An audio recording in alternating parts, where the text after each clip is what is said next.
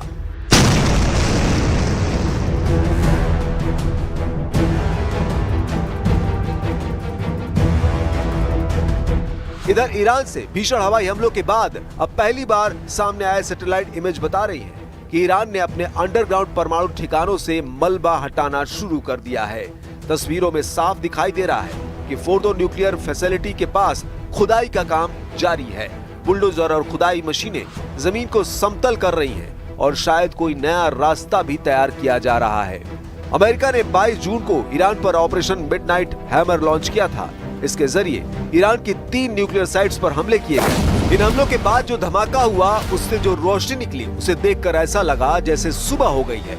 एक अमेरिकी पायलट ने हमले को याद करते हुए कहा कि उसने अब तक की सबसे चमकदार रोशनी देखी थी। इसे देखकर ऐसा लग रहा था जैसे सुबह हो गई। 14,000 किलोग्राम वाला GBU-57 बमों के विस्फोट के कारण धरती कांप उठी। फोर्डो न्यूक्लियर साइट खासतौर से पहाड़ों के अंदर बनी है, जिस कारण हमले के लिए इन बमों का इस्तेमाल किया गया। भीषण हवाई हमलों के बाद अब पहली बार सामने आए सैटेलाइट इमेज बता रहे हैं कि ईरान ने अपने अंडरग्राउंड परमाणु ठिकानों से मलबा हटाना शुरू कर दिया है।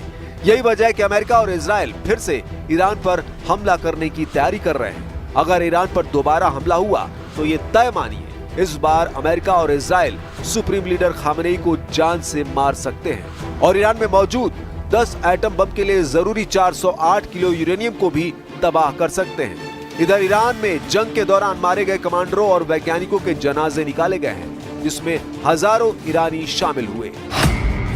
ईरान में निकला 60 कमांडर और वैज्ञानिकों का जनाजा। इजराइल के साथ 12 दिनों तक चले युद्ध के दौरान मारे गए 60 ईरानी कमांडरों और वैज्ञानिकों का अंतिम संस्कार किया गया। इनमें 30 सैन्य कमांडर्स और 11 परमाणु वैज्ञानिक शामिल हैं। ईरान में इनके जनाजे में हजारों लोगों की भीड़ जुटी है। जिन लोगों को दफनाया जाएगा उनमें ईरान के सर्वोच्च सैन्य अधिकारी मोहम्मद बाघेरी भी शामिल हैं। वे ईरान के सशस्त्र बलों के चीफ ऑफ स्टाफ थे। अफसरों के शवों को गाड़ियों पर ईरानी झंडे में लिपटे ताबूतों में रखा गया है। ताबूतों के साथ अफसरों की तस्वीरें भी रखी गई हैं। ईरान के विदेश मंत्री Abbas Araghchi, parliament speaker Mohammad Bagher Ghalibaf, judiciary chief Mohseni Ejei, IRGC Quds force commander Ismail Qaani सहित कई बड़े नेता और सैन्य अधिकारी भी जनाजे में पहुंचे हैं।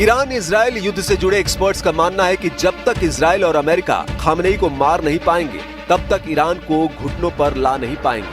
86 साल के खामनेई ईरान में पिछले 36 सालों से एक छत्र शासन कर रहे हैं और युद्ध के दौरान ईरान में किसी भी संगठन या ग्रुप ने उनके खिलाफ बगावत नहीं की है। इजराइल और ईरान को सबसे बड़ा डर ये है कि अगर खामनेई को नहीं मारा तो खामनेई अपने बचे हुए परमाणु वैज्ञानिकों को एटम बम बनाने का आदेश दे सकते हैं।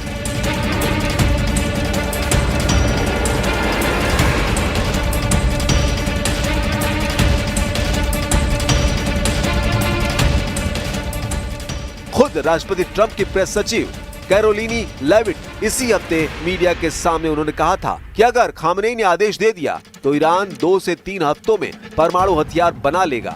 इसलिए एक्सपर्ट्स दावा कर रहे हैं कि 12 दिन की जंग के बाद इसीलिए सीज फायर किया गया है ताकि खामनेई पर फोकस कर उन्हें मारा जा सके।